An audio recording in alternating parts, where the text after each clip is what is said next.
Good afternoon বন্ধুরা। দুপুরে দেখুন মা কী রান্না করেছে। এই যে বাবা খেতে বসে আছে। পেঁপে ভাজা ডাল ভাত, পেঁপে ভাজা ডাল ভাত। ওদিকে আছে কি কালকেকারের মাংস, আজকে সোয়াবিনের তরকারি। এই যে সোয়াবিনের তরকারি, কালকেকারের 2 পিস মাংস আছে। আপনারা ভিডিওটা দেখুন।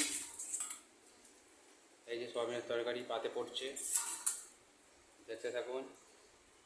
এই যে চান হয়ে গেছে, খেতে বসে গেছে। আপনারা আমাদের পাশে থাকুন বন্ধুরা।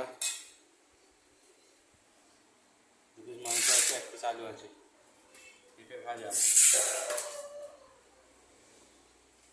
মার জন্য ভাত বাড়ছে, শসা আছে।